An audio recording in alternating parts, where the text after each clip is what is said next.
Let's hear you in the next 10, 15 minutes. Thank you, Samson, and good morning to everybody listening. This is a really important discussion. I listened intently to what Sir Sam Jonah had to say. I listened to the exchange between you, MFA, and Nana Jana Penteng. And there is a certain sense, I would say, of trepidation, I would say a little bit of pessimism about the state of affairs in Ghana. But I like to think of myself as an optimist and to look at the glass being half full rather than half empty. And that will be my starting point. And in doing that, I want to say that there's a lot at stake here, because this is our 9th time since we started our democratic journey, and it's resulted, and this is the optimist in me, pointing out that it's resulted in 3 transitions, successful transitions of power from one political party to the other of our 2 dominant parties. We wish we had more parties, but the reality is that we have 2 dominant parties that keep alternating power. Still, what it tells us is that we do have some semblance of democracy, and we are using the democratic process to alternate power peacefully, even though, of course, I must note that our elections, while largely peaceful, have been contested. We've had 2 court cases, and each of the parties, 2 dominant parties, have had a court to challenge the results. It's also been marred by disturbing incidents of violence and misbehavior. So those are challenges, but they are challenges that we have to try and overcome, not to sort of sink into a deep well of depression, because we are half there. Democracy, as we see, even looking at the more so-called more mature democracies, is always a work in process, and it's always subject to possibilities of reversals. So we must be vigilant, and that's where the media comes in, because they are part of the stakeholders that ensure that we have quality, credible elections. They are just one of many, but they are an important stakeholder. I like when Nana Jana Penteng made the point, because it's one of the things I wanted to flag, that we have a really vast media landscape. We have now more than 700 FM stations, hundreds of TV stations, print publications, and of course a wide variety of online publications. And so it is clear that the media is not a monolith, and so that there are lots of challenges, because there are going to be bad actors in the media, but also good actors in the media. What we again ought to be pressing for and supporting is the kind of media architecture where the vast majority, particularly those who reach the vast number of our people, are credible. As for the bad media people, they'll be there. But if the good media outweighs the bad media, then of course they'll be able to tackle the task that they have to take in order to ensure that our elections are credible and that our democracy stays on course. We know from the experience of other countries the kinds of roles that the media can play in derailing democracy. And again, whilst you can't blame only the media, there have been instances where the media have been seen as one of the main reasons why the violence was escalated in parts of certain countries, etc., etc. So it's important to sort of have those nuances and to remember that the media matter during elections for several reasons. First of all, they have a public service duty to contribute to free and fair, credible elections. They have a contribution to make. They have a contribution to help mitigate tensions and contestations and violence that has come to be associated with our elections, unfortunately.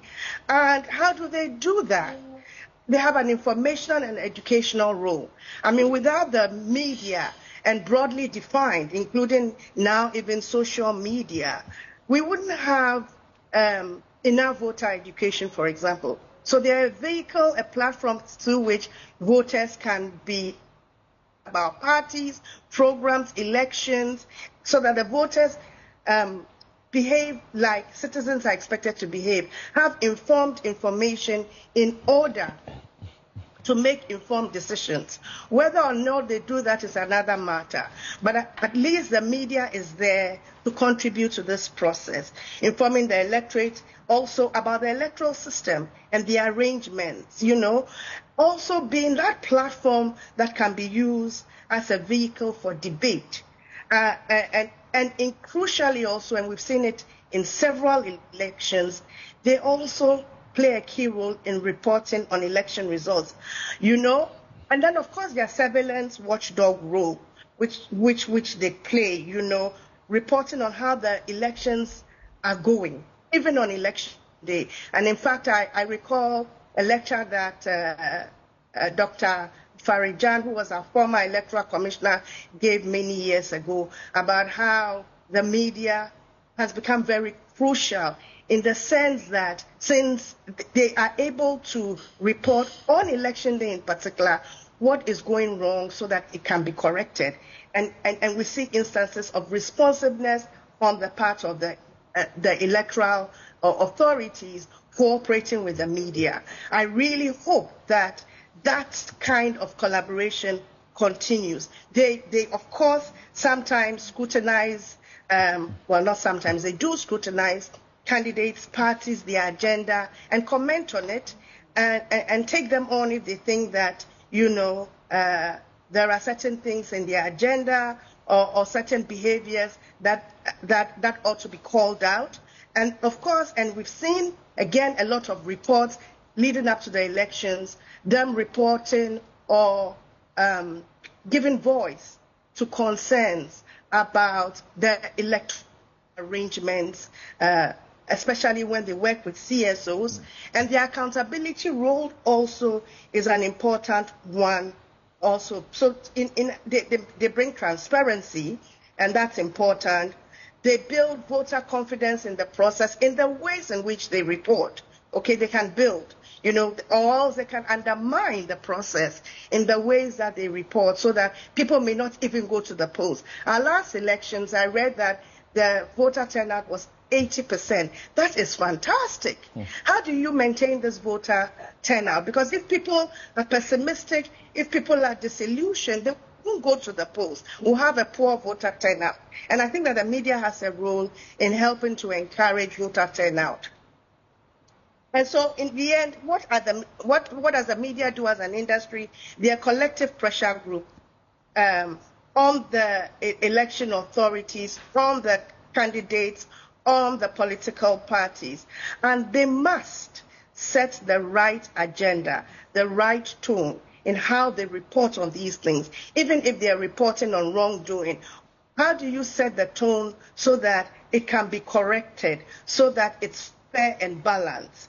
And it becomes even more important, the media's ability to play these roles that I have set out when elections are close, as they were the last time we went to the polls, and as I imagine they're going to be this time around. We're going to have to rely on the media to give us a sense of really what is going on. As for the political parties, because they are in close contestation, they are likely to confuse us as to the facts of what's going on. But we think that the media is an honest broker. The media is an independent observer, and perhaps we can go to them. Although, again, my caveat is that it's not every media. organization that can be credible. We need people, citizens, to say, there are these media organizations that I know by all means when I tune into them, or I read them, or I watch them, I can get the truth about what's going on. I can have informed decisions. When we look at what the observer missions in particular, and perhaps even academics, have said about past media performances in our elections, and like I said, this is the 9th time we're going, so there's plenty of evidence. You see that the reviews are mixed. And I want to controversially, because of the tone that was set about the problems with the media, but I want to controversially say that when you look at it, those reports, you see that the reports indicate that the media are improving on how they report, they cover elections. And again, you have to remember that the elections are covered from now, even before now, right to the polling day and afterwards. So it's a long process. We don't have a defined campaign season. So we can safely conclude that the media is already doing their job. And you see that they have been praised for providing access to contenders, including minor parties. Sometimes there are disputes, but minor parties, minor candidates do get a voice in the media, do get access to media, even though sometimes the coverage is dominated by the two dominant parties, NPP and NDC. I mean, and there will always be, again, a clamor for, I haven't been given enough visibility. The incumbents are going to exploit the power of incumbency. But we can see a lot of progress has been made, particularly commending GBC, because at the beginning of the democratic process, we criticized a lot the state-owned media for pandering to the incumbent. Now we see a balance out. That's good, and we need to continue to build on that. They provide civic education and all of that, and of course they note how they sometimes flag and report on what may be going wrong. And so they've been very flattering. Since I don't have a lot of time, I will, however, talk about the negative as well. The extreme polarization and partisanship that some media organizations display is still a cause for concern, okay? The good thing about it is that we have what, in my mind, I consider other more credible, stronger voices, and I'm not pandering to Joy, certainly one of the national media, that can counter some of these more polarized partisan voices. Except, of course, when people go into their echo chambers, they are not listening to people that don't confirm their own biases. That's another thing. We know that the Media Foundation for West Africa conducts monitoring of media during election times for language, and has called out persistently strong language, personal attacks, and again, some of these observer reports know that as well, blurring out some blurring of editorial lines between, opinion and fact, poor fact checking, and I'm happy that Caroline Anipa is on this panel, because she probably can expand a little bit on that, in factual reporting and the lack of depth and examination of issues, etc. So again, we know that they find that a problem. Now, what should we be doing? I think that the EU, for example, and Cordeo, for example, in their last report, noted that, there was still a lack, even though they praised the media, there was still a lack of enforcement of media journalistic standards. But importantly also, the appropriate authority to empower regulatory bodies to sanction this breach of standards. You know, abusive language in the media, for example, sometimes fake news and misinformation, media bias, and all of that. Now, we seem not to be able to have the kind of media regulation framework that will respect the freedom of the media and at the same time be able to encourage better standards, okay? And if that continues, you will see even greater danger of outside forces supported by citizens saying, this is too much. Let us curb some of the media's powers, and that's dangerous. And of course, they'll curb it through the kinds of legislation we don't want to see. Remember that in some countries, they have an internet blackout during election days, election periods, and we think that's not justified. We had memories of that in the past. It didn't come to fruition, but I think that it's a real danger of the new challenge of social media, of disinformation. Think about even the US's experience and the fact that post the elections that brought President Trump into power in 2016, they found that there was a lot of online activity by foreign actors that interfered in the elections and probably produced those kind of outcomes that the Americans had to grapple with and are still grappling with it. So it's a bit of a problem for us.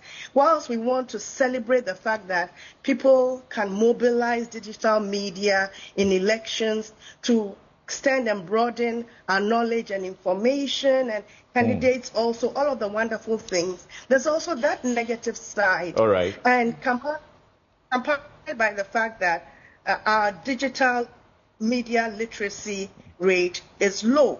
So am I out of time? Yes, I think you do. And, or do I have 1 minute to wrap up? You could go ahead, please. Wanted to ask you a question, myself and MFI, Okay. and give you just 1 minute each to respond to them. Okay, so do you want to ask the question now, or do you want me to finish my submission? Please finish in a minute. Okay, so in a minute, I'd like to say that one of the ways in which we need to improve the media's credibility is to support them to fact check and verify. It's imperative in these days of social media, and sometimes in the haste of publishing, a lot of traditional media people just go online. I like to think of traditional media as a place where if I hear something on social media, I'll go and verify on traditional media. So it's important that traditional media keeps their quality control role. It's important that we remind journalists of the professional codes and standards. GJA has guidelines, NMC has guidelines, GIBA has guidelines, so that the media can set an agenda for nonviolent and constructive quality elections, act as better gatekeepers by sifting the chaff from the corn, act as vehicles through which peace dialogue and messages can be amplified, and finally, telling the truth. Investigating the hidden, explaining the background, presenting the facts, giving us better analysis so that as voters we can make informed decisions. So thank you for the opportunity to share my thoughts. Thank you very much. We have very limited time, but we still cannot let you go without these two questions, one from me and one from MFA.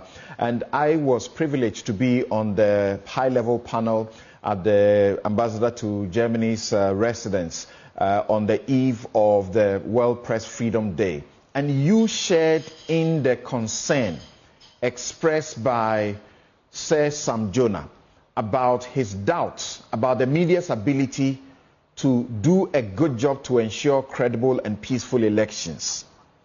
You have concerns also about self-censorship. Yet, do I hear you say we have 700 and 47 radio station licenses, although we have 550 who are in operation. We have 175 for 4 TV stations. Their job is to reflect the society. If the parties in the elections are throwing vitriol and they are simply reflecting it, are you asking that they should self-censor? No, Samson, I'm not asking that they should self-censor. I'm asking that they moderate those.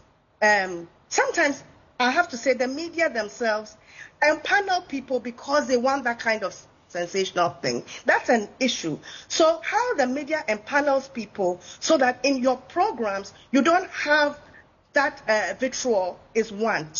Yes, you can decide that some things that our politicians say are not fit to air, and I'm not going to give them my platform to do that. So it's not self-censorship. Right. Self-censorship is when you have to write or cover or do things in order to advance a larger public good. You don't do it. Okay? Well, I get a sense that in spite of the fear... Vitriol doesn't help. Okay. Listening to you, even though that you still have fears, I see that at least you have some hope still in the media. But I want to find out, at least you made reference to the Media Foundation for West Africa calling out media, at least during political season, amongst others. Over the period, would you say that it's been deterrent enough? Has it helped improve the situation? Calling out bad media. I think that, and I wish Media Foundation for West Africa were on the panel to confirm this, but I think that it has helped. It is a deterrent, particularly for certain, you see, there are 2 people who are at fault here. Both the politicians say the inappropriate things that is carried in the media and the media that carries it. And I think that the Media Foundation's program acts as a sort of a check. It doesn't mean that it will completely eliminate it. But in the course of the season, as they continue to highlight and expose those that are particularly egregious, you see that those characters sort of get out of the media limelight. So really, they may do it on other platforms, but they don't do it through the media. They don't use the media, or they reduce the way they use the media in that manner. Yeah. Thank you very much, Professor Audrey Gadzekpo, and keep training us the way you do.